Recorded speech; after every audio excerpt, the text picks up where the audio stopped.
from KTVU, Fox 2 San Francisco. Gavin Newsom signs bills taking on big oil.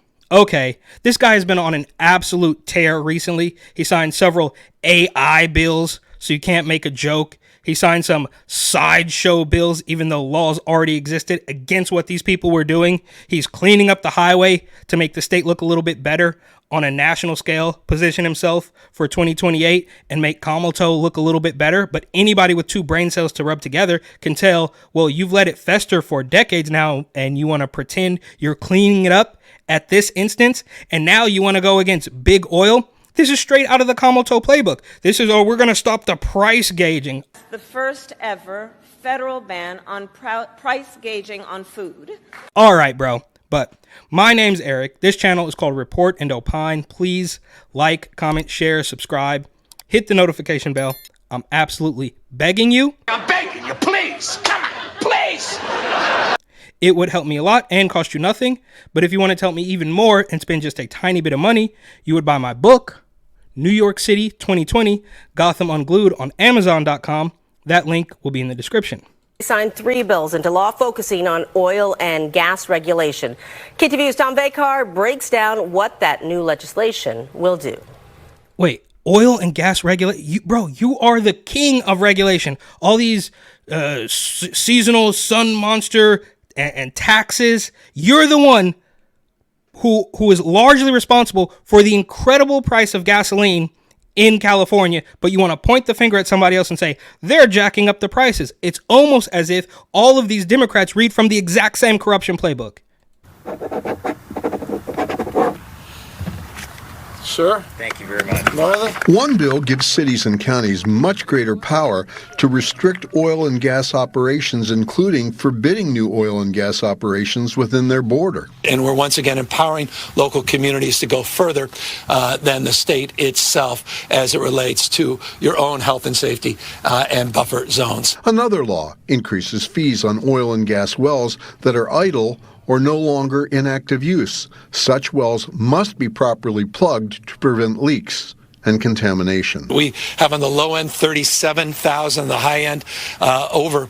Look, I don't know all about these weird, look, I'm lucky to not have to pay attention to any of this drilling at all. So maybe this isn't quite as bad as what is par for the course for scumbag greaseball bang your wife Governor Gavin Newsom, but you can't be trusted. It doesn't matter. If Gavin Newsom tells me, well, the sky is actually orange, I guess it is orange sometimes, but he could say the most obvious thing, but I'll be like, I don't know if I trust you, bro, so I'm going to go the opposite way.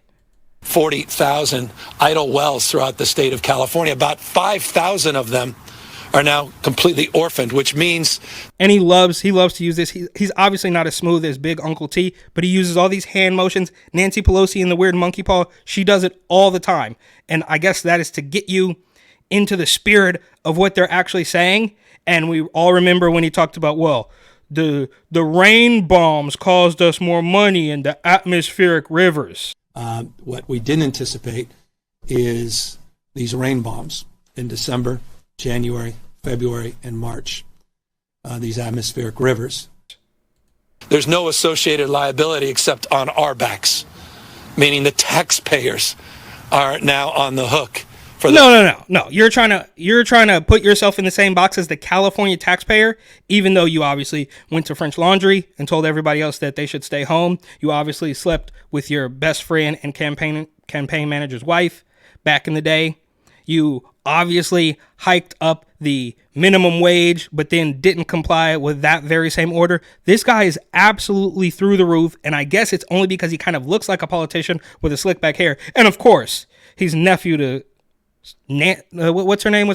The Crypt Keeper, Nasty Pelosi. That's the only reason. How could this still be happening? I truly do not know. Same thing with not scumbag greaseball banger wife Gavin Newsom. That's what I'm talking about. But Mayor Eric Adams in New York, Tiffany Dalton, London Breed in San Francisco, Shang Tao in Oakland. These people, I mean, it's not even remotely believable. It's comically corrupt, and they just keep going. They don't even think for one split second, okay, maybe I should back off a little bit. They just keep going and going and going. Why don't you just leave people alone for like 2 years and see if some stuff can come back together without you completely destroying it? But I guess if they did that, they wouldn't have a job, right? If they fix any of these problems, then they wouldn't have a cudgel to say, well, I need more power to fix these problems. I need more money to fix these problems. This is crazy. Those 5,000 wells. The state has already set aside $160 million tax dollars to begin safely retiring orphaned wells abandoned by oil producers. Yet another law forbids the operation of low production oil and gas wells in the oil field in the Los Angeles Baldwin Hills Conservancy. As someone who's been in elected office since 2010 and always represented the largest urban oil Los Angeles Board of Supervisors, Holly Mitchell. Okay, well, she obviously can't be trusted either, because there's something about these Board of Supervisors. You see it all over the place, especially in New York and San Francisco.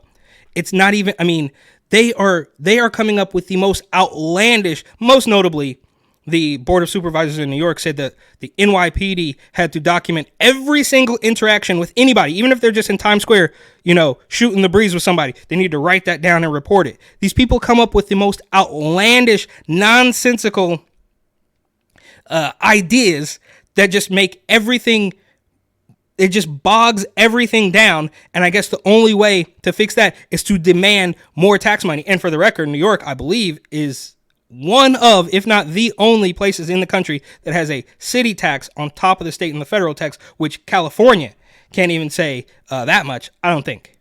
oil field in the country.